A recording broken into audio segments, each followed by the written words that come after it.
que les consommateurs attendent, et en particulier peut-être les plus jeunes, c'est qu'on aille au-delà d'une étiquette bio, c'est-à-dire qu'on attend de l'entreprise qu'elle ait une responsabilité sociale qui soit vraiment au cœur de son identité.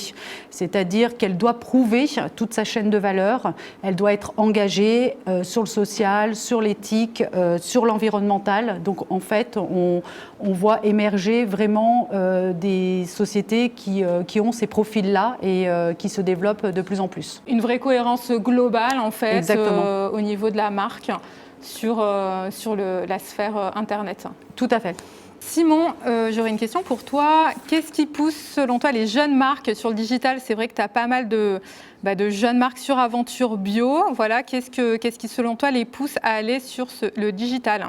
Alors c'est naturel, c'est une question de génération, je pense, dans un premier temps. On est habitué quand on est un peu digital native, qu'on a vécu là-dedans, qu'on est né là-dedans, à commander comme ça. Et il y a aussi un effet il y a une place à prendre.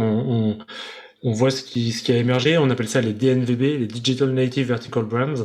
Donc c'est des marques qui démarrent d'abord en digital, qui vont trouver leurs premiers consommateurs d'abord en digital, qui vont améliorer leurs produits au contact de leurs consos avec les retours, qui vont faire leur lancement de nouveautés d'abord en digital, qui vont maîtriser progressivement tous les outils d'acquisition digitale, Facebook Ads, Instagram Ads, Google Ads, pour aller faire grossir leur base de clients, qui vont atteindre des tailles assez importantes. J'en travaille avec plusieurs et on en connaît plusieurs qui font qu'on fait 1 million, plus de 2 millions, plusieurs millions d'euros en ligne.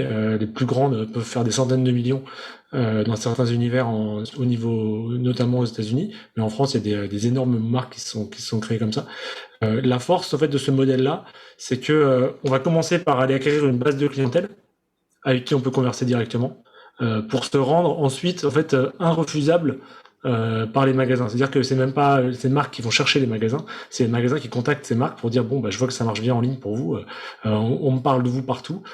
Comment est-ce que vous pouvez s'il vous plaît me vendre des produits.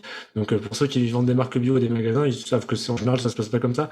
On se fait pas prier, mais ces marques-là vraiment j'en ai été témoin plusieurs fois, se font démarcher, imposent leurs conditions et sont vraiment chassés par les réseaux de distribution. Donc là on renverse la donne grâce au digital, parce qu'on a commencé à créer le truc qui est le plus important, c'est l'attractivité de la marque.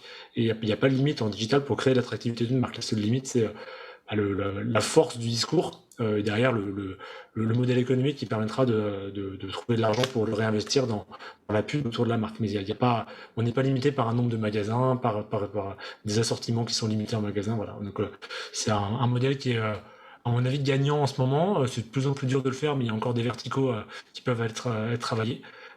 Mais ouais, en effet, c'est ce qu'il faut faire à mon avis maintenant pour lancer une marque bio en réseau bio en bout de compte.